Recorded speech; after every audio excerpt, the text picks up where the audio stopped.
Амьдралын чанар хинээс хамаардаг вэ? Юунаас хамаардаг вэ? Хүн болгон адилхан нь өөрөө биднэрт адилхан боломж байна уугүй юу? Ямар улсыг арчилсан улс вэ? Шалгуур үзүүлэлтүүд нь юу вэ гэдэг асуултууд байна. Тэгэхээр Einzige Nachteil ist der Bericht und die Links sind nicht 6500 хүний эрх Монгол улсад өнөөдөр зөрчигдөд байгаа шүү дээ. Тэр бас аюултай хүний ихэд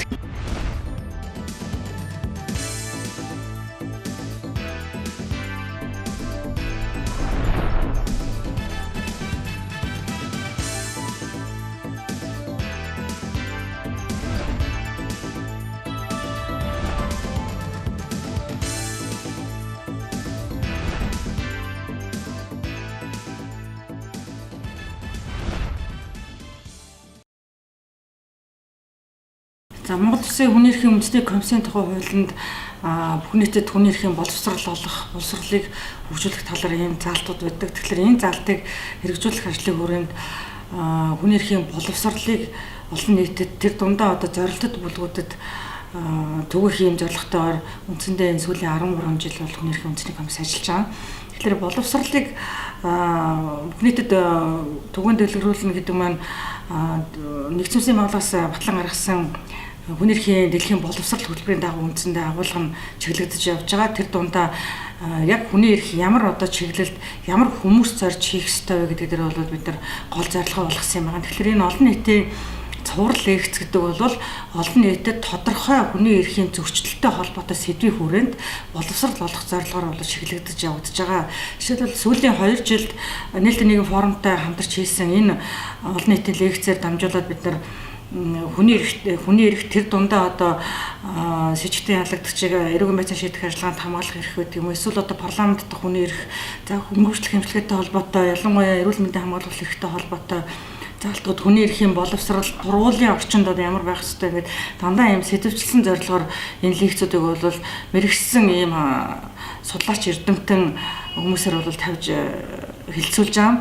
Тэгэхээр энэний гол зорилго нь болохоор ерөөсөө энэ хүний эрхтэй холбоотой бүх одоо хөтөлбөрүүд, бүх одоо ойлголтууд олон нийтэд тэр хэмжээгээсээ хүрээсээ тэр дотор заалтууд нь хүний эрхтэй жоохон яаж холбогдож байгаа вэ гэдгээр бид нар хүмүүст энэ олон нийтийн лекцээрээ дамжуулж хүний эрхийн боловсролыг олох чиглэлийн үйл ажиллагаа явуулж байгаамаа. Тэгээд энэ DVD-ийн энэ лекцүүдийн нээлтийг одоо ингэж багцлж хүргэж байгаа энэ хүргэж байгаа нийтлүүд, энэ хүргэж байгаа лекцүүд та бүхний ч гэсэн одоо хүний эрхийн боловсрал, хүний эрхийн бүх одоо үйл ажиллагаанд чинь тус нэмэр болох хаа гэж бид нар төлөвлөж хийгдсэн учраас та бүхэнд энэ ажилд чинь бас амжилт хүсье. Нээлттэй нийгмийн форумын стратегийн нэг үндсэн чиглэл бол хүний эрхийн үндэсний механизмыг бэхжүүлэх явдал юм.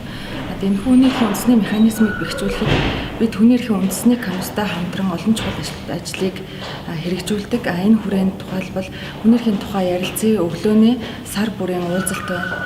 Мөн хүний эрхийн олон нийтийн лекц. Одоо хүний эрхийн олон нийтийн лекцийг онцгойлон авч хэлэхэд бол энэ хүний эрхийн ойлголтыг түгээн дэлгэрүүлэх, хүний эрхийн мэдрэмж хандлагыг бүхий л салбарт гүнзгийрүүлэх, хүний эрхийг онлын түвшинд хөгжүүлэхэд бол өөрийн гэсэн хувь нэмрээ оруулж байгаа чухал арга хэмжээ гэж хэлж болно. Бид энэхүү арга хэмжээндээ хүний эрхийн чиглэлээр өндөр мэрэгсэн энэ чиглэлээр судалгаа шинжилгээ хийдэг гадаад дотоодын эрдэмтэн судлаачдыг бол урьж оролцуулж тэдний одоо ариун туршлагаас нь яриалахын зэрэгцээ тухайн одоо салбарт хүний эрхийн ямар одоо чухал асуудлууд байна, энэ асуудлыг шийдэхэд ямар одоо чухал одоо хувь нэмрээ иргэд олон нийт төр иргэний нийгэм байгууллага хийх боломжтой вэ гэдэг талаас нь бид бол ярилцсан юм аа. Олон нийтийн лекцийн маань хөндөгдсөн сэдвүүд гэх юм бол үндсэн хууль ба хүний эрх, парламентын хяналт ба хүний эрхийн асуудал ч гэдэг юм уу, эсвэл охид эмэгтэйчүүдийн эрхийн асуудал, үйл ялгуурлан гадуурхах хандлага ба тэгш байдлын зарчим, мөн хөгжил ба хүний эрхийн асуудал хэмжлэн энэ салбарт тулгамдж байгаа олон чухал асуудлуудыг олон нийтийн лекцээрээ үндсэн байдаг. Энэхүү олон нийтийн лекцийг өнөөдөр бид нар олон нийтэд бас DVD хэлбэрээр хүргэх гэж байгаа нь бол чухал ач холбогдолтой юм. Ингэснээрээ бол олон нийтийн лекц маань тухайн одоо танхимдаа яригадаад өнгөрөх асуудал биш, бас мөн иргэд сонирхсон хүмүүс бол бас хэдийд ч энэ сэдвүүдээр өөрсдийн ялангуяа сонирхсон сэдвийн лекцийг бол болоод үзчих боломжийг нэмэгдүүлж байгаа. Энэ лекцийн хүртээмжийг нэмэгдүүлж байгаараа бол энэ DVD бол онцгой чухал ач холбогдолтой гэж бодож байна.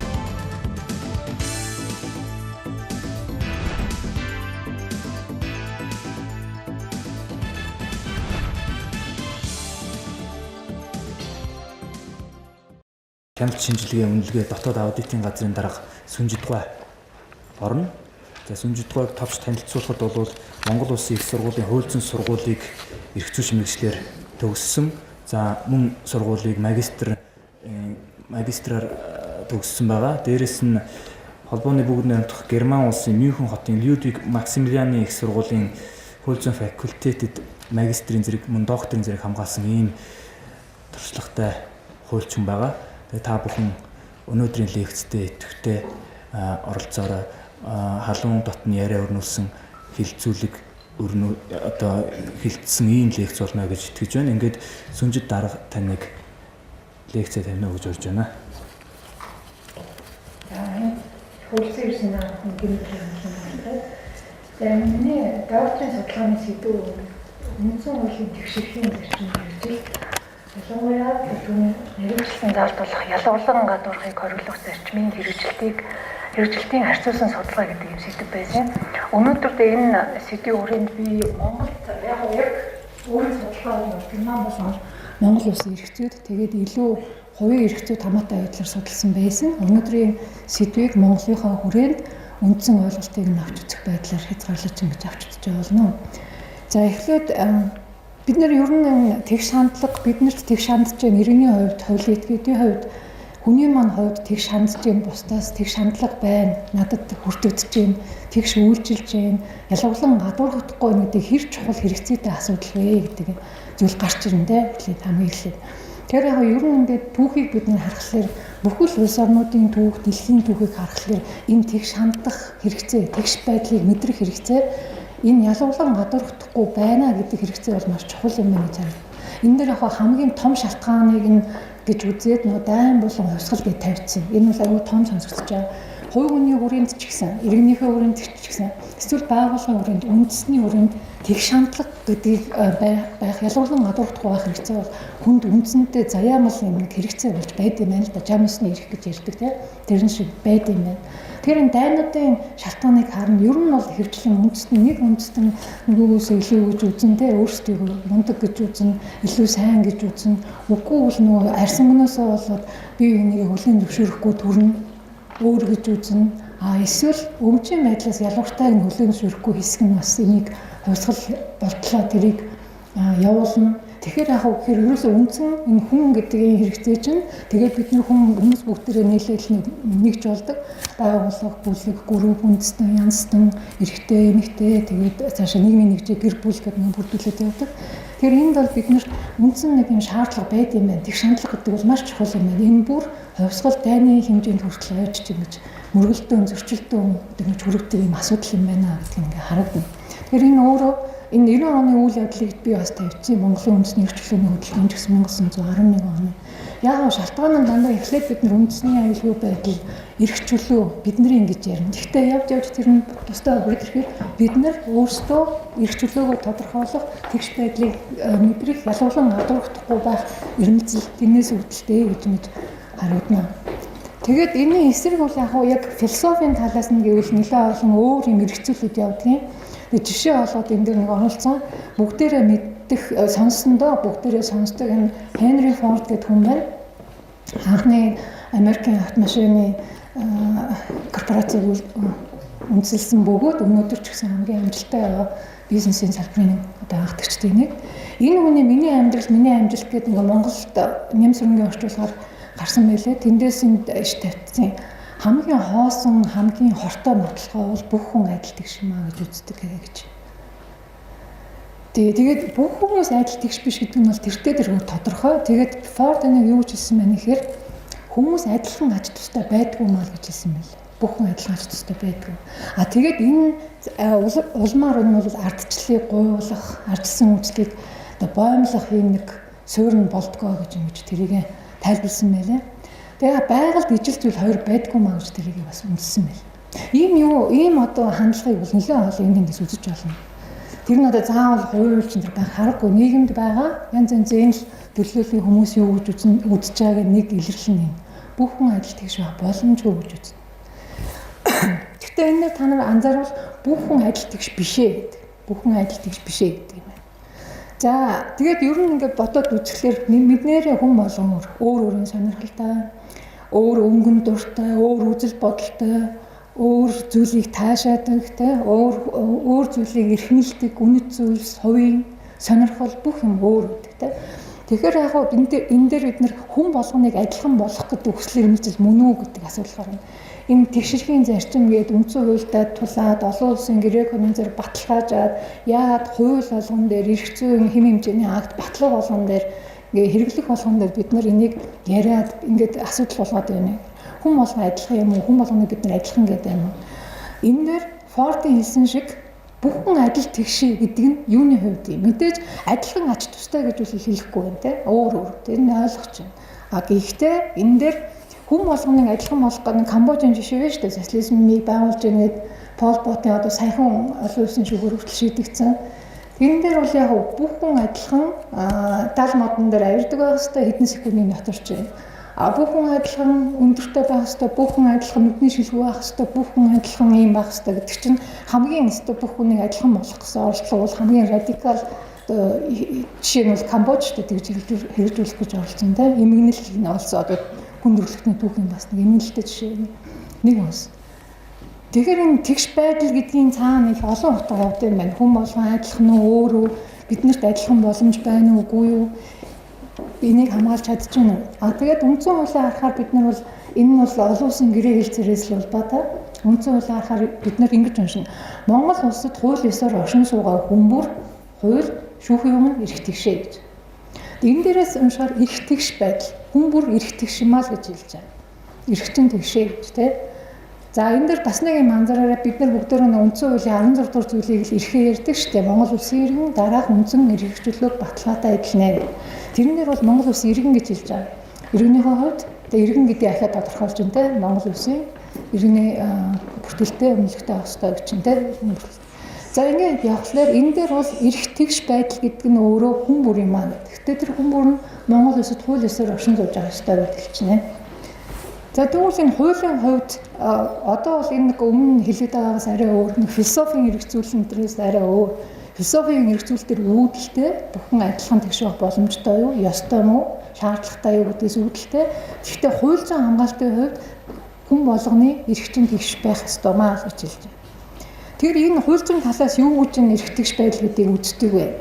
Хуулиар адилхан хамгаалагдсан байх боломж. За энэ дээр ёстой нэг юунаас үл хамааран одоо бидний тэр нэг хувийн үнэлэмж, үзэл бодол, гадаад төрөх, хүүс, биологийн хүчин зүйлүүд, эд хөрөнгө, ажил албан тушаал, өөр ямар тийм ялгууртай байдал байж болох хүмүүсийн хооронд нь тэрнээс үл хамааран хууль адилхан хамгаалах ёстой гэж. Хуулийг хэн гаргахгүй төр гараад төр хүнийг одоо нөхцөл төсвөр дээр оршин суугаа хүний эрхийг нь хуулиар адилхан хамгаалах ёстой гэдгийн цаана л эрх тэгш байдал гэдгийг хэлбэрчилж ойлгуулъя. Яг одоо манай дээр илүү нөгөө нийгмийн үзэгдэл болоод байгаа учраас эд хөрөнгийн ялгууртай байдал гихчийг үл ялгуурлаа гэдэг. Одоо зөвөр зах дээр тэрэг төрж бас юу болдог, орлогоо олдог тийм өрхийнхөө орлогыг бүрдүүлдэг хүмүүс байна. За тэг үндэсний хэмжээний бүр одоо Азийн хэмжээнд илүү дэлхийн хэмжээнд илүү орцсон бас хүмүүс байна Монгол улсад. Тэгэхээр тэнд төрийнхөө хувьд яаж хандах ёстой гэхээр адилхан хамгаалдаг ёстой. Тэр хүмүүс адилхан хулгайд өртөх боломж байх уу? Байна. Хүнд цодуулчих боломж байх уу? Байна. Замын хөдөлгөөнд адилхан оролцох боломж байна уу? Байна. Бүх юм нэг адилхан. Тэн дээр төр нь юу гэж хэлэх ёстой гэхээр хоёулаа адилхан хууль хэрэгжилнэ энэ хувьчлал гэж хэлнэ. Адилхан зүйлээ баримтлан, адилхан зарчим барина. Энийг л хэлж байгаа. Хуулиар хамгаална гэдэг. Эрхтгш байдлыг. За энэ эрхтгш байдал сая хэлээд байгаа үндсэн хуулийн 14-ийг бол бидний үндсэн хуулийн оршилттой яг салшгүй холбоотой. Бид нар ямар нийгэм байгуулахыг зорж байгаа юм. Оршил дээр бичснээр бид нар хүмүүнлэг, иргэний ардчилсан нийгэм цогцлуулан хөгжүүлэхийг эрхэм зорилго болгоцсон. Тэгэхээр яг бид нар энэ дээр хүмүүнлэг, иргэний ардчилсан нийгэм байгуулах гэж байгаа бол юу гэдэг вэ? Хуулиар адилхан боломж олгож байна. Олгоно. Түүнээс гадна энэ боломжийг нь одоо хүртэх жинхэнэ өөр дээрээ авч тэрийг нь эрхийг нь эдлэх яг өөр дээр над дээр сүнжид дээр буух эсвэл балт дээр бат дээр буух тэр боломжийг нь одоо гарааны адил нөхцөлийг нь олох талаас төр анхаарах хэрэгтэй гэсэн. За жишээ нь энэ эрхийн тэгш байдлыг яг хоёр үндсэн том хэсэгт хувааж үздэг. Нэгдүгürt нь хэм хэмжээ тогтоохдоо төрөөс эрх тэгш байдлыг хангах хэрэгтэй гэдэг. За бид нар энэ нэг үндсэн хуулийнхаа заалтыг харах юм бол зүгээр жишээ болгоод авахлаар хүн бүр одоо сурч боловсрох хэрэгтэй иргэн бүр. Монгол Улсын иргэнгээд 16-гийн 1-ийн 6 дахь заалттай нь харахад сурч боловсрох эрхтэйг нь тэгээ сурч боловсрох эрхийг уламжлаад цааш нь дэлгэрүүлээд төрөөс бүх нийтийн ерөнхий боловсролыг үн төлбөргүй болгоно. Тэгэхээр эндээс юу вэ? Нэг талаасаа төр үүрэг хүлээн. Бүх нийтийн боловсролыг олох хэрэгтэй. За тэр үүрэг нь юугаар илэрхий? Нэгдүгээр хангалттай хэмжээний байртай, сууцтай тэр сургууль нь хүртээмжтэй байх хэрэгтэй. Юу гэдэг одоогийн тэр баг сумын төвшмээр ярьлаа гэхэд чинь тэнд үнэхээр малчтын хүүхдүүдийг сургах дотор байр нь байна уугүй гэж бас төрийн хүлээж байгаа үүргийн нэг хэсэг нь болох хэрэгтэй болж таа. Тэгээд нэг багшийн ачаалал тэр 10-аар нэг анги дээр 10-аас итрээд байна уугүй гэдэг чинь бас төрийн зохицуулах хэрэгтэй асуудал мөн болно. Өөрөөр хэлбэл нөгөө эрх тэгш боломжийн яг бодиттой болгох нь бас төрийн үүрэг болж энэ дээр орж ирж байна. Сурч боловсрох эрхтэй. Тэгэхээр ер нь яг онлын хувьд бид нар ингээл объектив эрх, субъектив эрх гэж ангилж нь эсвэл үүсмэл юм уу жамсны энтергээд ангилна. Тэрэн дээр хамгийн гол нь энэ дээр юу гэхээр хүний эрхийн үндсэн чи үүргийг төрд хамгаалуулж нэг гол үүрэг хэлдэг. Тэр нь хамгаалах үүрэгтэй гэж үздэг байхгүй иргэн болон одоо нийгмийн нэгжид амьдарч байгаа тэр хүмүүсийг хамгаалах чи үүрэг нь хамгийн гол хамгаалах хэрэгтэй гэдэг үүрэгтэй хамгаалах гэдэг талаас. Тэгэхээр би сурч бас эрхтэйгээд манай тойрог дээр одоо юу байхгүй бол сургууль байхгүй боломжгүй бол би яаж суушаа. Эсвэл манай 200 км хоол амьдардаг бөгөөд нөгөө сум нь дотор байранд авах болцоогүй л яах юм. Тэгэхээр бодиттой болгох гэдэг нь эрх хэмжээг нь одоо яг өөрт нь иргэнд наалдуулах талаас бас тэрийг төр хариуцлагатай болж таарна. За тэгээ энэ зөвхөн хуулинд тогтооход биш. Одоо эрх зүйн хэмжээ тогтооход эрхтэгч байна гэж байна. Энэ нь хуульд үндэслэн бусад төр дүрм, журам, заавар, тушаал, захирамж бусад гарч болох бүхэл төр эрх зүйн хэмжээний актууд нь өөрөө ялгуулсан гадуурх байгасгүй иргэдийнхээ хүмүүсийнхээ эрхтэй шийдлийг хангах хэрэгтэй. Хэлэхэд их амархан, ойлгоход их амархан. Гэхдээ энийг төрийн албан хаагч болон төрийн энэ албан тушаалтан болон энд нь ялгаагүй нийтлэг үйлчлэгээ үзүүлдэг байгууллагууд маань багтж байгаа захиргааны энийг мэддэж тэр жинхнээсээ амьдрал дээр хэрэгжин. Тэгэхээр өдөө үргэлжлэн ингээл хамгийн их асуудалтай болоод байгаа хүний эрхийг хамгаална гэдэг бол хамгийн том асуудал байдаг. Хамгийн төрийн өөрөөр нь ер нь сайн ажиллаж байгаа, муу ажиллаж байгаа гэдэг нэг том хэмжүүр болоо яваад байна. Тэгэхээр энийг хөгжүүлэх, цогцлуулах, системтэйгээр бий болгох гэдэг бол тийм амархан асуудал бас биш байна гэдгийг бид нар өөрсдөө түүхээсээ харна те. За энэ дээр өмнө хийсэн нэг үндсэн хуулийн зорилго дээр бид нар яг шууд оршил дээр хүмүүнлэг иргэний ачаас нийгэм зохицуулан байгуулах гэж байна. Их сайхан сонсогдож байгаа. За тэгээд тэрэнд нь бас эрх зүй төр хамаатай. Энэ эрх зүй төрийн зарчмын үндсэн хуулиар харуул үндсэн хуулийн 1-ийн 2 дээр хууль дэдлэх ёсыг баримтлана гэх төрийн үйл ажиллагааны үндсэн зарчмын 1-гээ заасан байна тийм. Мөн ялгаагүй тэгш байдалч орж ирнэ. Хүний эрх эрхчлөлөг хамгаалах юмнаас орж ирнэ.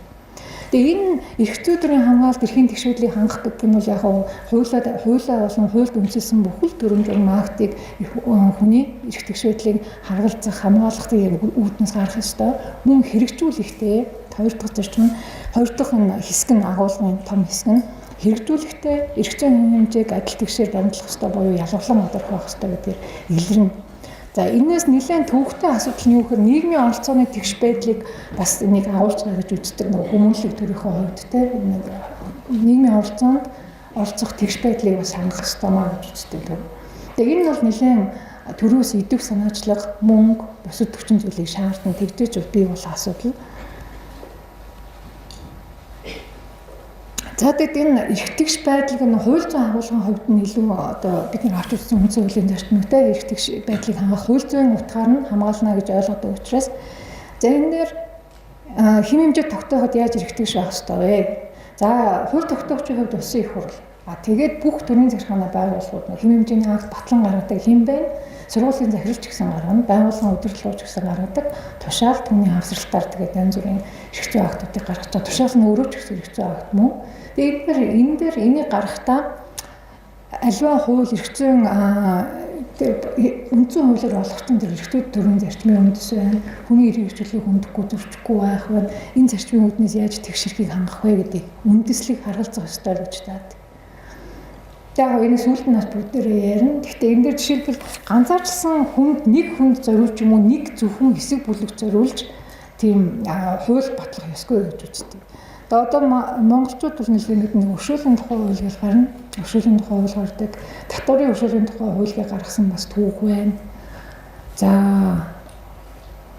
энэ хуулиудыг одоо юу гэдэг энэ ганцаарчсан тохиолдол гаргаж байгаа бол тэр нь хэрвээ эерэг үр дагавар бий болгож байгаа бол нөгөө хүмүүнлэг төрийг бий болгох үед бол байж болно гэж байна. Жишээлбэл хөгжлийн мөршөлтөд иргэдийн гаалаар орж ирж байгаа тэр үнцэр буюу одоо ийм танууд хөрөмжийг гаалын дотроос чөлөөлнө. Энэ нэг ясны ялгарлан гадуургалт мөн гэхдээ нэг хэсэг иргэдтэй боломж олгож байгаа. Тэгээ ёстой нөгөө нийгмийн харилцаанд тэгш оролцох боломжийг нь хангахын тулд төрөөс тэрийг болжвол энийг бол байж болно гэж үзнэ. Яагаад зорилго нь өөрөө үндсэн хуулийн зорилгод нийцэж байна гэж үзэж байна тийм учраас тодорхой бүлэг зориулсан ганцаарчилсан хууль мөн гэхдээ байж болно үндсэн хуулийн бусад зорилгоороо зөвтгөгднө байж болно гэж үзнэ.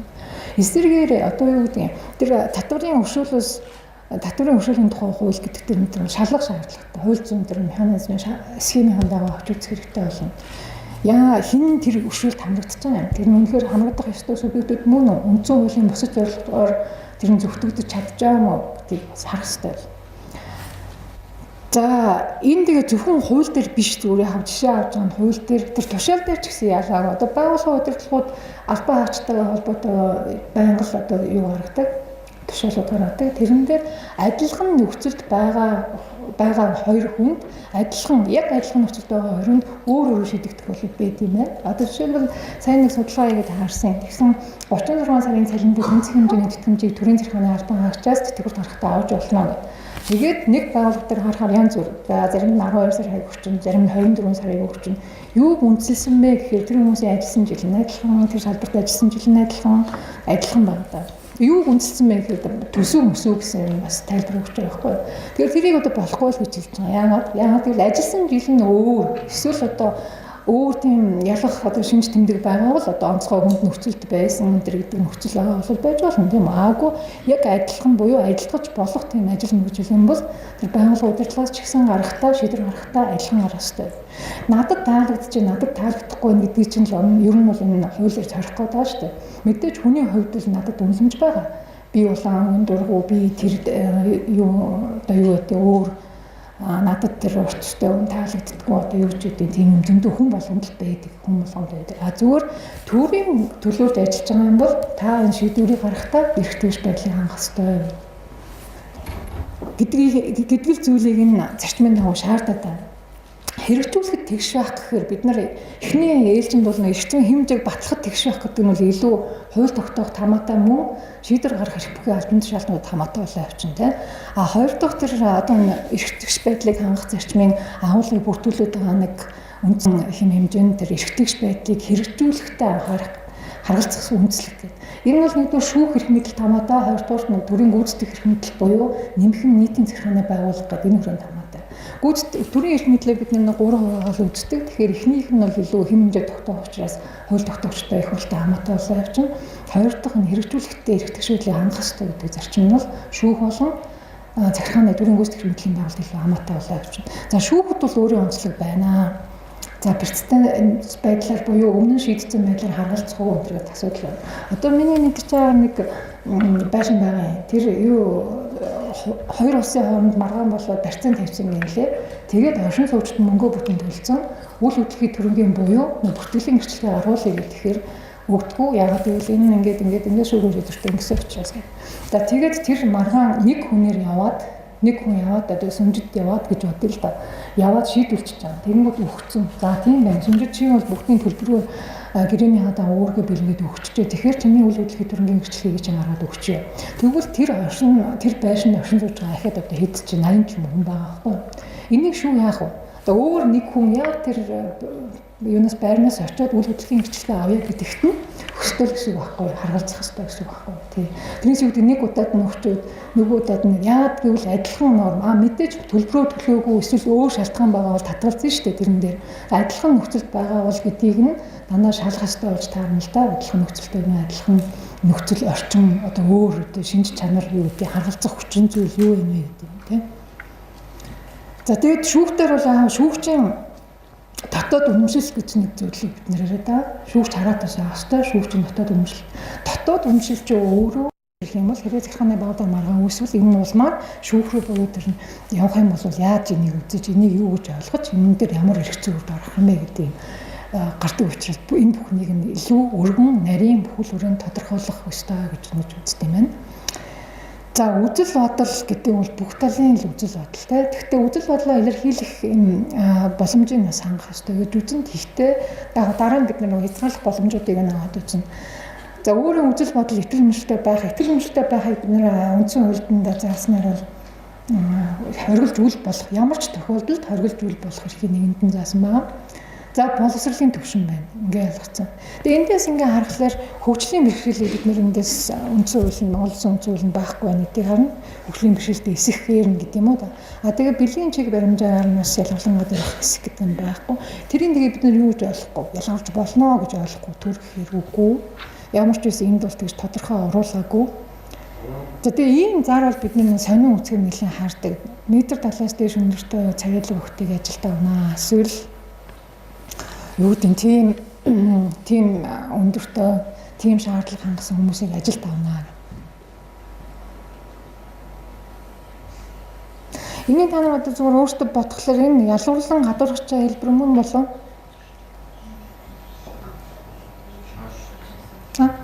Шаардлага мөн биш үү?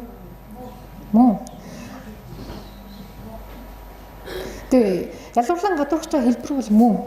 Гэхдээ одоо ямар хэлбэрээр нь ялгуурлаж вэ? Бид нар сая нэг үндсэн хуулийн нэг баахан заалтууд үзлээ шүү дээ. Өндөс угсаа хэл арсны өнгө гэдэг. Нийний алинд нь багтж байна. Метр талаас дээш өндөртэй охтуудыг ажилд авна. Царайлаг энэ гэж бас зарим нэмнэ. Царайлаг охтуудыг ажилд авна. Нас мөнгө би харьцаж магадгүй байж болно. Тэгээ за тэдний харьцаатай байтал л тань тийм. Тэгэхээр энэ бидний одоо сая ийм юмнаар битээ ялгуурлан гадуурхаараа гэж төр тэлчлээ шүү дээ. Төр түүний бүх байгууллага институт нэгжүүд албан шуулганд ийм хэмжээнд та нар ялгуурлан гадуурхаж болохгүй гэсэн. Энд бол орохгүй байх гэж үзээд тэгээд энэ зарыг бол ялгуурлан гадуурхахгүй гэж үзэх юм биш үү? Яг энэ дээр тэгэхээр нэг хоёр юм ярьж байгаа. Одоо бид нар шууд хэлэх боломжгүй шүү дээ. Метр талтай хүн хөгшин ч хийж болно шүү дээ. Дөрж гарсан метр талтай хүн байж болно шүү дээ, тий. Тэгэхээр ялгуурлан гадуурхалтыг англи шууд бус гэж ангилдаг. Тэгээ энэ яг онлайн нь юу бол нэлийн түүхтэй ингээд шууд гэж энийг хэлнэ, шууд бус гэж энийг хэлнэ. Зүгээр юу хар хоноор арай хэлбэрчлээд ойлгох юм бол шууд гэдэг нь бид нар шууд юу гэдэг 40 наснаас 40-оос доошноос тийм зар бас нэлээд байгаа шүү. 35-аас доош насны 20-оос тэдэн насны гэдэг. Энэ бол шууд насаар ялгуулж байна. Тэгхгүйгээр юу гэдэг залуу хүмүүсийг авнаа антер гэ сая шиг одоо тийм хүмүүсийг авнаа антер гэдгийг шууд бус гэж үздэг. Шууд бус ялгуулаа гэж үздэг. За яг заагаагүй эмэгтэй хүнийг авна гэж заагаагүй эсвэл эрэгтэй хүнийг авна гэж заагаагүй гэхдээ нэг өөр үгээр илэрхийлдэг штэ эсвэл хөгшин хүнийг авахгүй гэж заагаагүй тэгтээ эрч хүчтэй юу гэж гэдэг тийм тэр яг нэг ажлын туршлагатай гэдэг нь юу гэсэн үг вэ? Ингээд тийм байдлаар илэрхийлж байгаа бол тэрийг шууд бус ялгуулсан гадуурхал гэж үзнэ. Гэхдээ энийг нь бас юу шүүхийн хэмжээнд авч байгаа бол ялгуулсан гадуурхал мөн л гэж үзнэ. За энэ дээр бол яг зохицуулалт тун хэцүү ер нь одоо бол зохицуулалт байхгүй нэг ялгуулсан гадуурхалт байгаа. Тэр нь юу гэхээр 3 дахь чиглэлд болмоос би өөрөө биш миний ямар нэгэн шинж биш. Гэхдээ манай хүүхэд хөгжлийн бэрхшээлтэй юм уу эсвэл одоо манай гэрийн хин нэг ижил үйсэн байх юм тэрний улмаас нь бус нь хамаарч ялгуулсан гадуурхалтай. Ээж нь аав нь хүүхэд нь гэр бүлийнх нь хүн нь одоо хинжүүдийн энэ 3 дахь чиглэлд дээр гарч ирвэл тэр нь яах вэ? Би тэгээд миний субъектив эрх хөндөгдөөгүй. Тэгээ би заргалдаад явбал миний эрхийг хамгаалах энэ ялгуулсан гадуурхалт гэж үзэгдэх үү гэдэг энэ асуудал бол хуулийн зохицуулалтын үед бол яг тодорхой биш одоогийн байдлаар. За ахиад нэг эерэг ялгуулсан гадуурхалт гэж хэлэх үедээ нэг positive discrimination гэдэг нь өөрөөр хэлбэл нөгөө өртөгч этгээдээ бүлэгтэй хүндээ эерэг үр дагавар бий болгохоор тийм ялгуулсан гадуурхалт гэж байна. Жишээ нь манай нэг хуулийн сонгуулийн тухай хуулийн 27-2 заасан нам эвслээс нэр дэвшиж байгаа хүний 20-оос доошгүй хувь эмэгтэйчүүдийн төлөөлөл байна. Энэ ялгуурлан гадуурхалт мөн эмэгтэйчүүдийг ялгуурлан гадуурхалт. Гэхдээ ямар позитив өөрөөр хэлбэл эмэгтэйчүүд нэг арай боломж өгч байгаа хэлбэр нь. За өөр юу гэдэг юм нүд байдаг шүү дээ. Одоо гэдэг цаатан өрхийн нэг хүүхдийг ингэж дөрөөс өнгөө сургана эсвэл ийм юмар хангана. Энэ юу цаатнуудыг бас позитив эерэг тэднэрт ашигтай байдал бий болгохоор нэг ялгалан гаргаж байгаа хэлдэг. Тэгэхээр positive discrimination энэ эерэг байдлаар эерэг үр дагавар бий болж байгаа энэ ялгалтыг бол байх ёстой гэж үзэн яагаад үндсэн хуулийн зорилгоо бодох хэрэгтэй бид нар ч хүмүүнлэг иргэний арчилсан юм байгуулах гэдэг байна шүү дээ. Тэр юу гэдэг тийм нэг харгас юу аргаар биш. Одоо та нар боломжоо олж түр ингээ хангачлаа болоо одоо хууль заасан. Эндээс та нар одоо хүртэх хэмжээгээр боломжоо аваад биш те хэрвээ чадахгүй тийм хэсэг бүлэг байгаа тэрийг яаж дэмжих ямар механизмаар дэмжих гэдгийг нь бас бодох ёстой. Тэрний нэг хэлбэр нь positive discrimination болж байгаа. Магадгүй одоо юу боловсролын тухайн хууль дээр юу орох хэрэгтэй болж магадгүй шүү дээ. Эрэгтэйчүүдийн код. Эрэгтэй эмэгтэйчүүдийн гендерийн асуудал, тэгшүүдлийн асуудал харахаар судалгаанаас харахад бол хамгийн их эрэгтэйчүүдийн бага хувь нь боловсрол хэмжээнд бага боловсролоос ахуулаад дээд боловсролоо хүртэл эрэгтэйчүүдийн хувь бага. Тэгээ сургууль завсарлалд хамгийн бага явж байна. Тэгэхээр магадгүй их сургуульд ороход эрэгтэйчүүдийн тэдээс дөрвгүй хувь нь эрэгтэй оюутан одоо нийт эсвэгчдийн тэдээс дөрвгүй хувь нь эрэгтэй оюутан байх гэдэг код гарч ирэх юм болов үүсгэшгүй. Тэгэхээр аль нь ирэхээр идлүүлэх боломж нь муу байгаа. Тэр хүнд нь тэр этгээд нь тэр бүлэгт нь тэр боломжийг олгож өгөх байдлаар зохицуулах гэсэн үг. Яг одоо энэ дээр бол санал зүрдэггүй аюул олон асуудлууд байгаа. Санал нийлдэггүйтэй судлаачдын дунд байх ёстой, байх ёсгүй, үнэн зөв, буруу, үр нөлөө гаргадаггүй тийм асуудал байна. За тэгээ энэ бид нар бол эрх тэгш байдлын зарчим буюу үндсэн хуулийн тэрсхийн зарчим, ялгарлан гадуурхыг хориглох зарчим яриад байгаа. Энэ дээр энийг хэн баримтлах вэ? Энийг бол анханаас нь хэлсэн түүний чиг үрийг хэрэгжүүлж байгаа хин байгууллага юм уу, этгээд юм уу, албан тушаалт юм уу, тэр болгон энийг хэрэгжүүлэх үүрэг хүлээдэг. Яагаад гэвэл төр өөрөө нийгмийн зохион байгуулагчийн үүрэг хүлээж байна. Тийм учраас энэ үүргийг хамгаалах үүргийг хүлээнэ. За бид нар энэ 19-ийн үндсэн хуулийн 19-ийг нэлээд сайн иргэний нийгмийн байгууллагууд бол маш сайн мэддэг. Энэ нь төрөөс хүний эрх чөлөөг хангахгүйц эдийн засаг, нийгэм, хууль зүйн болон бусад бодлогыг бүрдүүлэх, хүний эрх чөлөөг сэргээн хэвлэх үүргийг иргэнийхээ өмнө хариуцнаа гэдэг заалт байдаг. Тэгээ энэ үргэнд яг нэг хууль зүйн баталгаажгаар нь мөн нөгөө эдийн засгийн баталгаа, яриад байгаа тэр сургууль цэцэрлэгийн хүртээмжтэй байх асуудал ч байна, багш нарын цалин хангалттай байх асуудал ч байна, багш нар өөрсдөө тоон хүртээмжтэй байх асуудал байна. Тэгээд стандартыг бас гаргах асуудал байна. Тэгээ бүгдээрээ төрийн үүрэг болж явдаг байх нэ. Хувийн эрх зүйн субъектүүд хүлээх үү? Яг нийт эрх зүйн харилцаанд бол нэг талд нь төр буюу түүний төлөөс итгэж орж байгаа учраас ойлгомжтой. Энэ зарчмыг баримтлах ёстой гэж шаардж байна. Хувийн эрх зүйн харилцаанд бол яг дурын хоёр этгээд оролцдог шүү дээ. Түрээсийн гэрээ байгууллаа. За иргэн сүмжид түрээсийн гэрээ байгууллаа. Иргэн хинтэй чинь те. Дулмаатай байгуул. Тэгэхээр битээр тэр эрхтгч байх зарчмыг үйлчлэх ухаандаа нөгөө дулмаа намайг чи хүүхдтэй учраас би хүүхдтэй хүмүүс түрээслэмээргүй байна. Опо мохоолгаач тийм би түрээслэхгүй, самтаа түрээслэхгүй. Тэгээ би тэгэхээр ялгарлан гадуурчж байгаа байхгүй. Яагаад хүүхдтэй учраас түрээслэе гэсэн. Тэгээ хоёр хүүхдтэйгээд хэлсэн чинь бага насны хоёр хүүхдтэй чинь түрээслэхгүй. Тэгэхээр би одоо энийг яриад явах хэрэг вэ? Та яагаад гадуурч байгаа ангих ясгүй москгүй гэдэг. Юу гэж бодож чинь хувийн эрх зүйн харилцаа. Хувийн эрх зүйн харилцаа гэхээр ихэвчлэн л гэрээ хэлцлийн төвшөнд л тийг үүсэн шүү дээ. За хувийн эрх зүйн харилцаанд дамжуулаад хэрэгэлдэг. Тэгээ хэрэгэлдэг. За тэгээ энэ хөдөлмөрийн эрх зүйн харилцааг л яг жишээ авчихъя. Гэхдээ юуны хувьд ч гэсэн иргэний эрх зүйн хувьд ч гэсэн дамжуулж хэрэглэн шууд утгаараа биш, шууд биш. Гэхдээ дамжуулж хэрэглэн. Тэр ингэж үзэхгүй юу? Одоо нөгөө түрээслэгч дулмаангийн хувьд энэ миний өмч, миний байр. Би хэн түрээслэхээ өөрөө мэдмээр байна. Би өөрөө сонгох хэрэгтэй. 10 хүн ирлээ, эсвэл 2 хүн ирлээ. Тэндээс би сүмжтэй хүүхдтэй сүмжтэй биш тэр хүүхдүүг нь авлаа. Энэ миний эрх гэж үзэж боломж байна. Өмчийн эрхтэй шүү дээ бид нар. Тийм. Тэгээ өмчөө өөрсдөө эзэмших, ашиглах, захиран зарцуулах эрх байгаа шүү дээ. Хуулиар онцлогдсон. Энэ дээр юу гэж бодож байна? Тийм боломж байна. Энд яг энэ бол нээлттэй боломжтой боломж байгаа. Болон нөгөө дулмаа тийм боломж байгаа. Зүгээр Германд бол нөгөө хууль гаргасан 2006 онд энэ хувийн эрх зүйн харилцаанд ийм байдал үүсэж байна гэдэг ялгарлан гадуурхалт үүсэж байна гэдгээр тэгээд тэр хуулиараа яасан гэхээр ийм түрээсийн харилцаа, тэр юуны харилцаанд хориглоно гэж байгаа байхгүй гэрээ. байгуулах энэ төвшөнд чинь хөдөлмөр эрх зүйн харилцаанд ийм одоо эрх тэгш байдлыг хангахгүй байх. Ялгарлан гадуурхайг хориглоно гэдэг хууль гаргасан. Яг нэг зохицуулалтаагүй орон зай гэж үзээд энэ рүү бас зохицуулах ёстой гэж үзээд нэг тийм хууль гаргасан. Тэгээ тэн дээр ингэж зааж байгаа жишээ нь зөвхөн сонирхуулаад. Жишээ нь ажил олгогч эрэгтэй эмэгтэй одоо ямар ч хүн ирнэ шүү дээ. Хүсэлтээ өглөө тэгээд аваагүй бол нотлох үүрэг нь ажил олгогчд өгчтэй байхгүй юу? Тэгээд би ингэж бодож намайг эмэгтэй учраас авсангүй. Хараацаар би жирэмсэн байсан учраас намайг энэ удахгүй ер нь төрөөд ажил хийхгүй мэн гэж бодоод авсангүй намайг гэж би бодлоо. За тэгвэл очиод тэрийгээ би заргалдсан шүү дээ ингэсэн гэд. Тэгвэл тэгээгүй юм уу тэгсэн гэд би ажил болгоч нотлох үүрэгтэй. Зүгээр иргэд бол заргалдаж болно чөлөөтэй байхгүй юу? Намайг хараастай учраас аваагүй үчиж болно. Юу ч хийж болно те. Намайг нүдэн шилтэн учраас тэр бол хэрэгтэй ирэх гэж байгаа. Зүгээр нөгөө ажил олгогч тал нь яг бүх хүн гэж нөгөө хүсэлтэн гэсэн хүмүүсийн хүсэлтийг аваад тэгээд жагсаагаад үнэлсэн процесс нь настай хууль ёсны даваа байх хэрэгтэй. Ингээд нутаг үүрэг гэж бодож байгаа. Өөрөөр хэлбэл яагаад сүмждэг аваа сүмжид энэ ажил тэнцэхгүй байсан гэдгийг ингээд болох хэрэгтэй. Тэр хинэн тэнцэжсэн гэдэг нотлох үүрэг ажил өгчд өгч байгаа.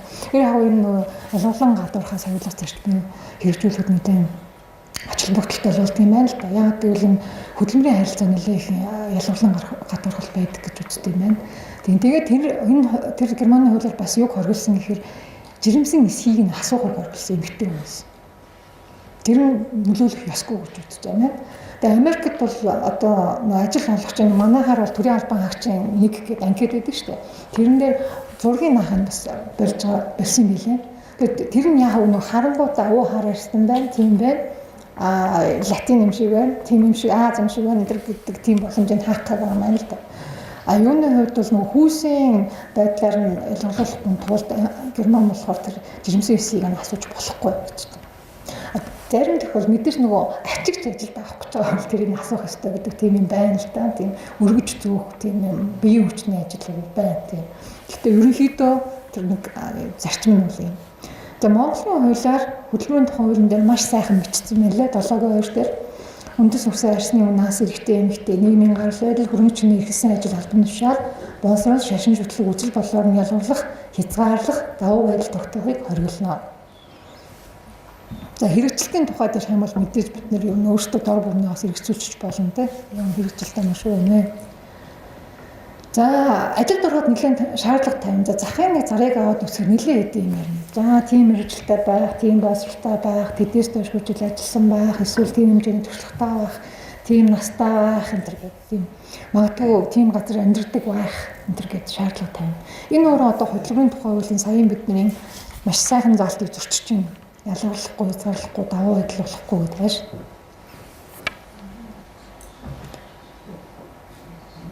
Тэр яг бид нар мэдээ зэрэг ялгарлан гадуурхалт байх уу юу ялгарлах хуулийн дагуу ялгарлах тохиол байх уу гэвэл байна.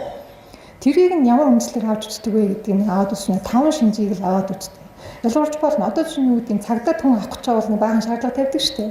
Тийм өндөртэй байх ёстой, тийм стандарт хангах ёстой, бие бэлтрийн хувьд тэгээд гээд ингээд явна. Төрийн албан хаагчид ялгаагүй бас эрүүл мэндийн үзлэгт орсон байх ёстой, ангих ёстой гэдэг эхлэндээ төрийн албаны шалгалт өгсөн байх ёстой гэдгээс эхлэв. Ингээд шаардлага бол тавиад байна тийм. Энэ нэг хэлбэрээр ялбарч байгаа хэлбэр мөн. Гэхдээ энэ ялгарлан гадуурхалтыг зөвтгөх хууль зүйн үндэслэл байна уу гэдгийг харна гэсэн. Хэрвээ тэр шийдвэр хэрэгжүүлж байгаа байдал, үйлдэл, үйл ажиллагаа эсвэл хэлчин ялгарлан гадуурхалтын аливаа шинжийг агуулж байгаа бол тэр нь өөрөө хууль зүйн дагуу зөвтгөгдөх юм уу гэдгийг бид харна гэсэн. За энэ дээр нэг 5 шинж ярьдаг. Нэгдүгээр нь зөвхөн хуульд үндэслэх ёстой байна. Та ялгарлан гадуурхаж байгаа бол зөвхөн хуульд үндэслэх ёстой. Өөрөөр хэлэх юм бол тэр чинь хуулинд аль нэг хууль нь бичигдсэн байх ёстой. Хуульгүйгээр дүрм, журам, акт, заавар гэдэг юмар гаргахгүй. Тэр акт дүгнэлт энэ гэж гарч байгаа бол тэр нь өөрөө хуульд үндэслсэн байх ёстой. Энэ өөрөө нэг эрх зүй төрийн зарчимтай бидний хуульд үндэслэж хуулийн хүрээнд үйл ажиллагаа явуулна. Зөвхөн хуулийн хүрээнд тэр хүний эрхийг хязгаарлана. Зөвхөн хуулийн үндэслэлтэйгээр шийдвэрийг гаргана. Хуулийн хүрээнд тэр байгууллага албан тушаалтан орон зай эрх хэмжээгээ эзлэн гэдэгтэй холбоотой хуульд үндэслэнэ гэдэг зарчим. Тэгээд яг юу харна л та нар ингээ хэм хэмжээ тогтоосон өөрсдийнхөө байгууллага удирдлагч юм уу өөр зүгээр ингээд гадуур бас эрх зүйн актыг харах юм бол тийм ч тохиолдолд юу гэдэг нь жишээлх юм бол албан даалгаврыг үндэслээд гэдэг гаргачих магадгүй тийм. Тэр нь зөв тодорхойлт байх юм бол окей. Хин нэг эрх эрхчлөлөг нь хөндөөгүй байх юм байна. Гэтэл нэг албан долларыг үндэслээд сүмждийг ингэсүг ажилласны хасахгүй гэж юм байж болох уу? Гэхдээ иймэрхүү мэтийн юм гартгүй бол гардаг одоо гарсаар байна. Тэгээд энэ дээр ямар шаардлага тавьж нэг зөв хуульд үндэслээ, хуулийн дагуу байлгаа гэдэг чинь ерөөсөө энэ шүү дээ. Хуульд үндэс. Өөрөөр хэлбэл тэр эрхийг чам болгосон байх хэрэгтэй. Сүмжтэй чи хууль зүйн яамны ажилтны хувьд тийм эрхтэй гэдэг юм. Тэгэхгүйгээр би дур зургаараа өөрөө олоод авна гэж байхгүй шүү дээ. Төрийн албан хаагч учраас тийм боломж байхгүй хэрэгтэй. За тэгээ хуулийн хувьд яг хуульд үндэслэн гэдгийн хувьд ярихад материалын процессын хуулийн ач холбогдлыг ярьдаг. Материалын хуулийн үед эрхтэй гэдэг заалтуудаа бид нар харчлаа шүү дээ. Би сурч болсон хэрэгтэй байна. Би ажил хөдөлмөр сонгох хэрэгтэй байна. Би ингэх хэрэгтэй байна. Тэгээд процессын хувьд тэрийг бас нэг төрийн хуулиар баталгаажуулж өгөх хэрэгтэй болдог. Жишээлбэл шудрах, шүүхээр шүүлэх хэрэгтэй. Эсвэл төрийн байгууллага албан тушаалтантаа өргөдөл гомдлоо гаргаж хандах, шийдвэрлэх хэрэгтэй. Тэрийг нь одоо өргөдөл гомдлыг авахгүй бол бие яаж тэрийг хангах юм те. Тэгэхээр тэрийн тэр процессыг нь хангах үүрэг нь бас төрд байна. Ах ёстой гэж үйлчлэн, аваад хариуг нь өгөх гэж үйлчлэн, хэдэн хоногийн дотор өгөх ёстой гэж үйлчлэн, үнэлэлтэд өгөх гэдэг энэ бас л нөгөө процессын хуулиар дамжуулаад эрхийг нь хангаж байгаа. Энэ гэхдээ бас маш чухал. Яагаад гэвэл шүүхэн өөрөө шудраг зарчмаар байгуулагдаагүй эсвэл тийм боломж байхгүй л яах вэ? Одоо шудраг шүүхөө шүүлэх хэрэгтэйгээ суугаад байдаг, хэрэг байдаг. Тэгээд тэр боломж нь байхгүй л яах вэ? Тэгэхээр энэ процессын үед бас процессын хуулийн үед бас нэлээд тэгээ эрхийг хамгаалахад төрөөс чухал ач холбогдолтой байт юм аа. За хуулиа үндэслэн хуулийг иш татах гэж энэ нэг хуулийн үндэслэх хүрээнд л явж байгаа. Хуулиа заавал иш татах ёстой гэдэг. Тэгээ энэ үгсүүгээр нэг ийм юу гард юм байна. Сая нэг хамгийн сүүлийн захиргааны хэмжээний актыг судлаад явхлаар ганцхан заалт биччихсэн. Өөрөөр хэлбэл засаг дарга бол нөгөө засаг захиргаа нутаг дэвсгэрийн нэгж түүний удирдлагын тухай хуулийн засаг дарга захирамж гаргаж болно гэдэг заалт өгдөг байхгүй. Тэрийгээр хэмжлэн өөр юм байна. Яг 29-2 гэдгээр бүх юм шийдэн, байгаль орчин шийдэн, ус шийдэн, хөрөнгө шийдэн, хүний юу шийдэн, бүгдийн шийдэн. Тэр бол болохгүй. Бид нар юу гэж хэлээд нэхэр энэ өргөжлөлт төрийн нэрчмэн тэр хамаарах нарийнч зүйлээ бол тэрийг бас хэлэх хэрэгтэй гэдэг ааш. Тэгжиж ойлгоно. Өөрөөр хэлбэл би хүлээгээд авчлаа тэр юмшид ойлгох хэрэгтэй. Тэгсэн чинь уншихээр 29-2-ыг ганц юм яваад байдаг. Тэр нь юу гэхээр засаг дарга бол захирамж хэлбэрээр шийдвэр гаргана гэсэн юм. Тэрнээс нь би юу ч ойлгохгүй. Нөгөө байгаль орчны асуудлыг шийдэх ёстой юм уу би ойлгохгүй. Усны талаар зөвшөөрлөх ёстой юу ойлгохгүй. Газрыг яах ёстой би ойлгохгүй. Тэгэхээр нөгөө наривчсан бусад хуулийн заалтуудаа бүгдийг нь иш татаж нэг бичээ гэдэг юм шаардлага тавиад байна. Энийг бас захиргааны ерөнхий хууль гэж яваад байгаа. Тэрэнд оруулахыг хичээж байгаа. За хоёрдугаарт нь тэр ялгарлан гадуурхалч ер нь хуулийн дагуу байв уу, хууль зүйн үндэслэл байна уу, зөвтгөх үндэслэлүүдийг харахын тулд үндсэн хуулиар эрх хязгаарлах аль энэ дараах 3 боломж аль нэг нь мөн үү гэдгийг харах хэрэгтэй. Энэ дээр нэгдүгээрт нь бусдын эрх хэрэгчлийг хөндөж болохгүй гэж хэлж байгаа. Та эрхээ эдлэхдээ бусдын эрх хэрэгчлийг хөндөж болохгүй. За энэ бол яг хамгийн жишээ нь тэр бусдын эрүүл мэндийг хохироосон үед, бусдын амь насыг хохироосон үед, бусдын өмч хөрөнгийг хохироосон үед шийтгэл хүлээдэг нь тийм. Энэ бол өөрөөр хэлбэл бусдын эрх хэрэгчлийг өөрөө хүндсэн учраас хууль бусаар тэрнийхээ төлөө түүний эрх хэрэгчлийг өнөөс яаж хязгаарлаж байна гэдэг бололттой. За нийгмийн хэв журмыг хангах хэрэгтэй гэж. Нийгмийн хэв журм гэдэг нь бол их өргөн үрээтэй жож болно, нэг бас их явцын өрөөнд ч ойлголт байна. За энэ дээр жишээлбэл цааныг хүртэл бид нөгөө албан тасалгааны дотор тамхи татвыг бол эсвэл машин дотор ч юм уу нэг тамхи татвыг бол нийгмийн хэв журм зөрчлөн гэж үзэхгүй байлаа шүү дээ. Одоо үздэг болоод эхэлж байна те. Хоригдсон учраас хуулиар ийм газар тамхи татвыг хориглоно. За магадгүй дараа нь ахаад юу ч байсан юм л магадгүй. Тэгэхээр нийгмийн хэв журм гэдэг нь өөрөө нэлээд өргөн өрөөтэй ойлголт болж явдаг. Тэгээд энэ дээр нийгмийн хэв журмыг хангахын тулд одоо тэр захиргааны хариуцлагын тухай хуульд бол нэлээд хамаатай. Бусад тэр захиргааны салбар хэрэгцээ хамаатай ойлголт болдог нийгмийн хэв журм. За нийгмийн хэв журм гэдгийг юу гэж тодорхойлдог юм бэ гэдэг аваад үзнэ. Тэгэхээр энэ тодорхойлт нь бол цагдаагийн тухай хуулийн дээр л байгаа. Тэрнгээр л тодорхойлоод ганцхан яг тодорхойлсон газар бол тэр үйлээ. Өөр бол хуулийн хэрэгэнд тодорхойлсон байхгүй. Тэгээ энийг яриад байгаа учир нь юу гэхээр бид нар ингээд нийгмийн хэв журмыг хамгаалах үүрэгтэй гэдэг нь ойлгочихж байгаа байхгүй тийм шүү дээ. Нэг гадуур явж байхад үүдээ ойлгохгүй хашаарахгүй эсвэл татаж чангаахгүй эсвэл нөгөө нус шүүсээ хаяад байхгүй тамхи татахгүй нь ойлгомжтой. Тэгээд ингээд жишг бүр нэг үйлдэл дээр гараад ирэхэд магадгүй зарим эргэлзээд болоод эхэлдэг байхгүй нийгмийн хэв журм мөн ч юм уу биш ч юм уу тийм учраас энэ хүрээг нь их сайн тогтоох хэрэгтэй ерөөсөө үндсэн үүрэг бол тайлбараар эсвэл хуулиар тогтоож өгч явах хэрэгтэй. Тэгжээж бид нар үр дагавар нь юу юм хааны хүрээ хязгаар нь хааны гэдэг арга боломжтой болдог. За үндэсний аюулгүй байдлыг хангах ёстой. Үндэсний аюулгүй байдлыг хангах үүднээс хүний эрхийг хязгаарлаж болно. За үндэсний аюулгүй байдал бас ямар хүрээнд тодорхойлогдох вэ?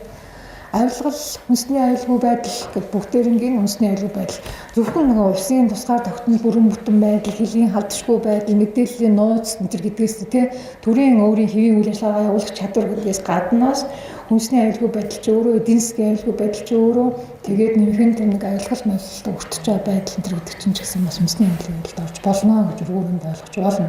Тэгэхээр үндэсний аюулгүй байдлыг бас л тодорхойлох ёстой. Хүрээ зарыг нь тэгжээж бид энэ хүрээнд болохгүй байна, энэ хүрээнд болох юм гэдэг ойлголтыг гаргана гэсэн.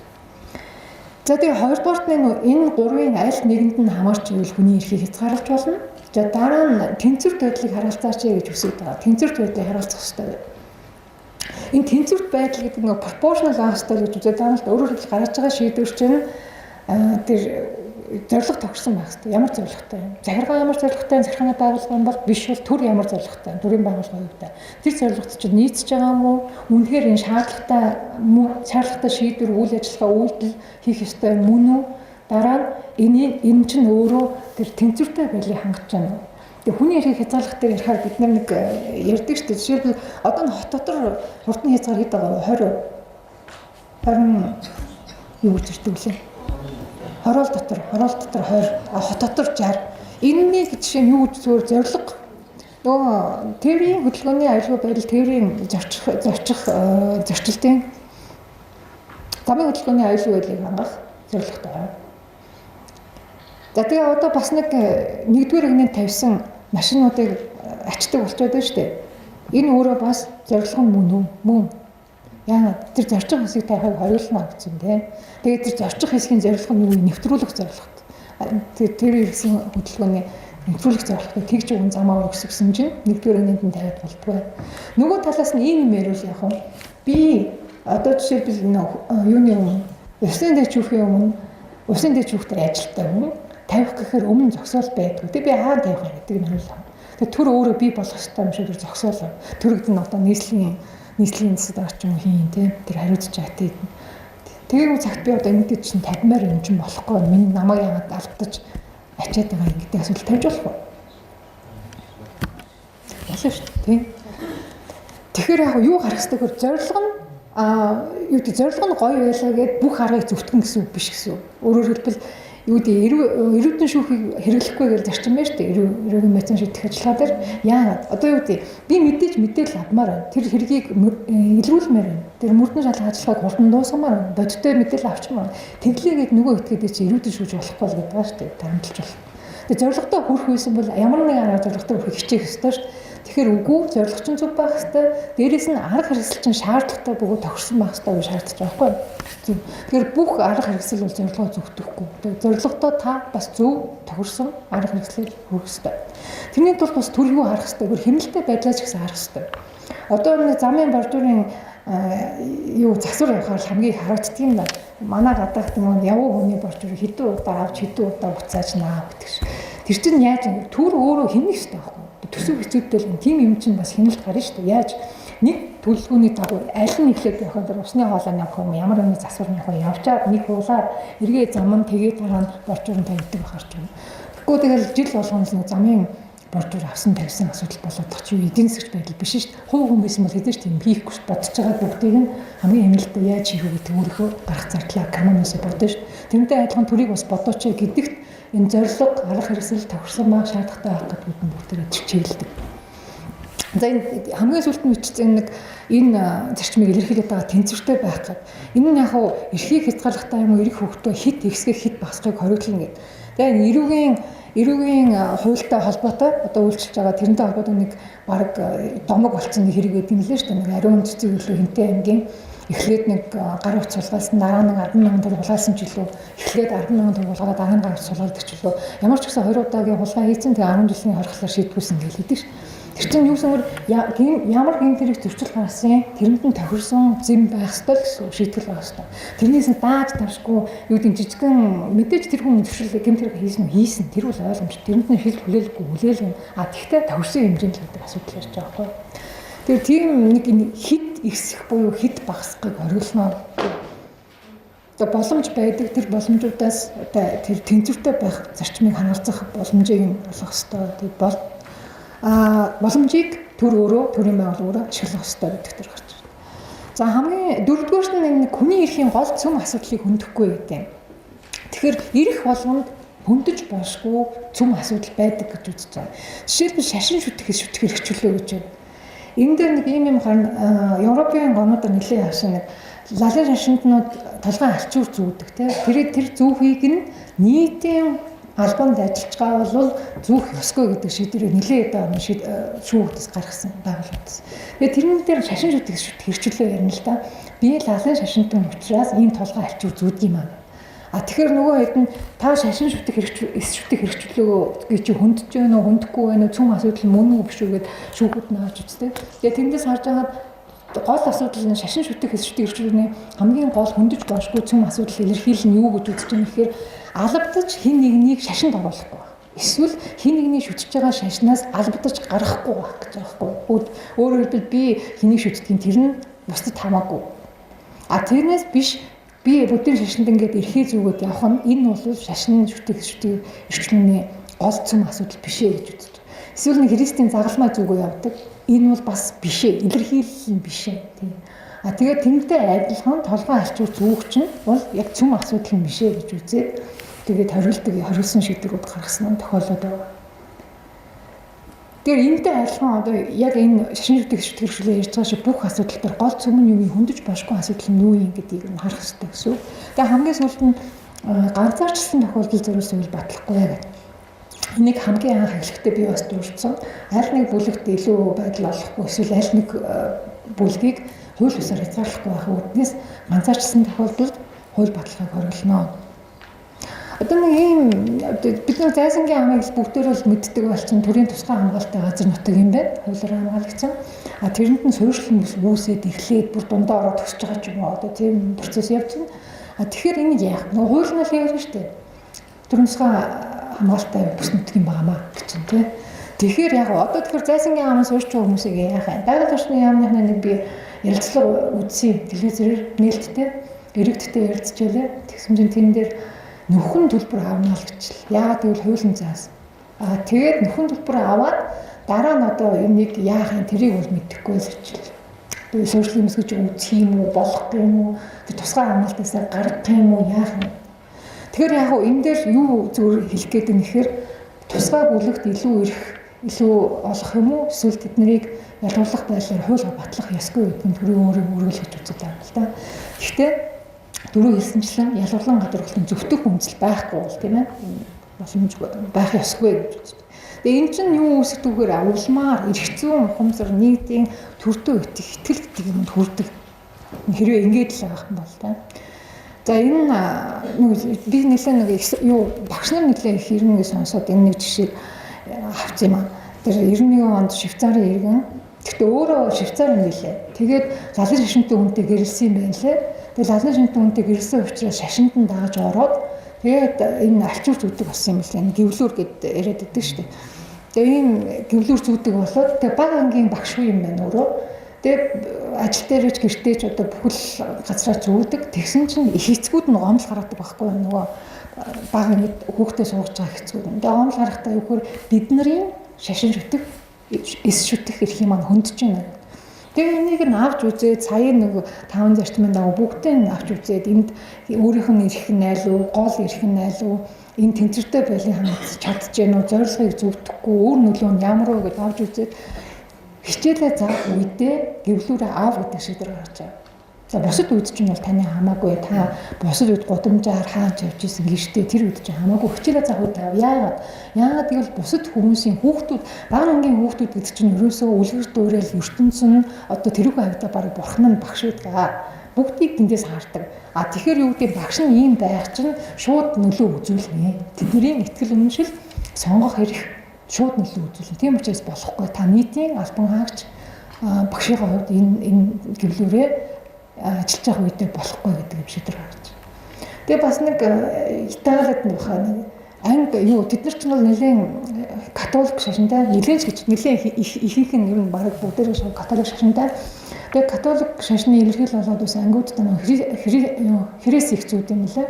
Тэгээ тэрийг аавар нэг шийдсэн чинь тэрийг та нар харж байсан нэг бүр эсэргүүцэл илэрхийлээд бас л бусдад шашинтай хүмүүсийн суралцагчдын эрхийг хангах хэрэгтэй гэдэг үгнээс хэрэгсийн авгацсан чинь нөгөөдд нь талбай дээр бүр нэг томоо хэрэгс босгосон гэдэг маргааш нэг хотойхон тэдний хөл үнэх үнэнч тийм католик шашинтай мэлээ. Гэх мэт юм юу гарч ирсэн тийм. Тэгэхээр энэгээр юу харж байгаа гэхээр багш нарын хувьд бол ер нь маш юугаар бодож байгаа хэвээр үг, үйлдэл, харц, эсвэлтлээ хүртэл бодож байгаа хэвээр юм лээ. Тэгж үздэг юм байна. Тэгээд бага ангийн багш нарын хувьд бол ялангуяа яагаад гэвэл энэ цаана тухайн хүмүүсийг төлөвшөх одоо тэр хүний эрхийг хүний эрх энтер гэж тэгж ярихгүй л хүүхдүүд зүгээр юу гэдэг арай өөр хүмүүсийг хүлээн зөвшөөрч сурахад одоо өөр байдлуудыг хүлээн зөвшөөрөх заав надад адилхан байх хэрэгтэй гэдэг тийм бодолд төрүүлэхгүй байхад тэгээд өөр нэг байдлаар хөгжлийн бэрхшээл тэр нийгмийн гаралт байдал магадгүй ахын амьдралын төвшөнд өөр байгаа хүмүүсийг хүн гэж харахад нь бас нэлээд туслахад бол аюул чухал үүрэгтэй мэрэгжил юм байна гэдгийг харагддаг юм лээ. За би Монголын нэг зархааны иргэн шүүхийн шийдвэрийг шүүж үзсэн. Энэ босголтой холбоотой бас маргаан гард юм уу. Тэгээд ихэнх нь тийм яг дунд сургуулийн багш нартай холбоотой маргаан бол ирж байгаа юм лээ. Шийдвэрлэгдэж байгаа юм лээ. Энээр зөв их сургууль төгссөн нэг төгсөгчийг диплом олгоогүй энэ өөрөө босголын тухай уулыг зөрчиж намайг ялгуулсан гадар хүчин гэдэг үндэслэлээр өгсөн байсан. Тэрийн нэхэмжтийг нь хангаж хийсэн юм лээ. Энэ саяхан болсон хэрэг үлээ нийслэлийн зархааны иргэн шүүгээс. Тэгээд энэ нь бол яг тэр өөрсдөө нэг өөр үндэслэл тайлбарлана л да эсэргүүл нь яагаад гэдгийг гэхдээ бүх төгсөгчдөө тэгээд тэр нь нэг болцол байж магадгүй сургалтын төлбөр төлсөн байх хэвээр тэрийг хангацсан бол бүгдэнд нөх хэвээр гэдгээр энэ нэг сургуулийн төгсөгчийн асуудал шийдэгдсэн байсан.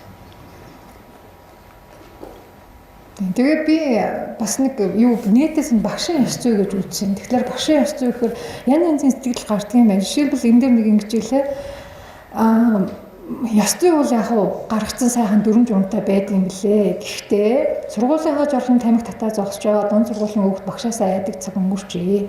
Бараг л хамт тамхи татаж архиуж байна. Тэгээ хамгийн ноцтой надад багш нар хүүхдүүдээс авилга авч дүн худалдаг болсон гэсэн юм сэтгэл байсан.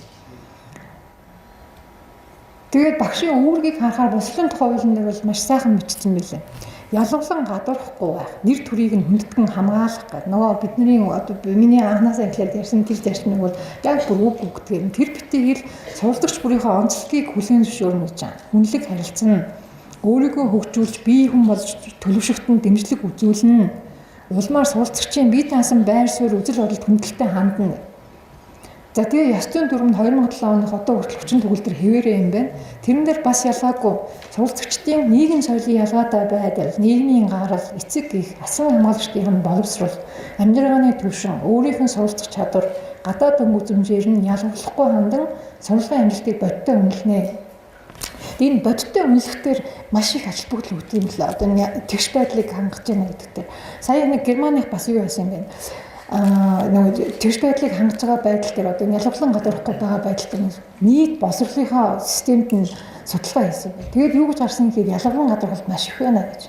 Тэгээд тэр нь юутай холбоотой гэсэн чинь одоо чинь юунаас эхэлдэг гэнэ үгээс чи тэнэг мангар чи арчаагүй дорой өнтер гэдгээс эхэлдэг юм л да. Тэгэхээр тэндээс эхэлдэг. Тэгээд зөвхөн өөрөө үйлэх биш тийм. Багш өөрөө чи нэг нусаа чирчээд арчаагүй амтан гэхээс гадна хүүхдүүд хоорондоо тэгж харилцаж байгаа хөөгшүүлдэг, чимээг өнгөрдөг. Тэр нь бас ингээд ялгарлан гадуурхалтыг дэмждэг тийм юм уур амьсгал бий болгодог, хагаруулдаг энэ гэж үздэг юм байна л да. Тэгээд тэдэнд бол яг асуудал нь цагаачлалын гаралтай гэр бүл гадаадаас ирсэн янз бүрийн орны үндэсний эцэгтэй гэр бүл тэрнтэй холбоотой бас их асуудал үүсдэг юм байна. Нэрнээс нь ялгарлан гадуурхдаг юм одоо юу ярихыг нь хэлээр нь өөрийнхөө их хэлээр ярихыг хориглодог юм. Тэгээд хооронд нь тийм бүлэг үүсгдэг тийм асуудал гардаг гинэ.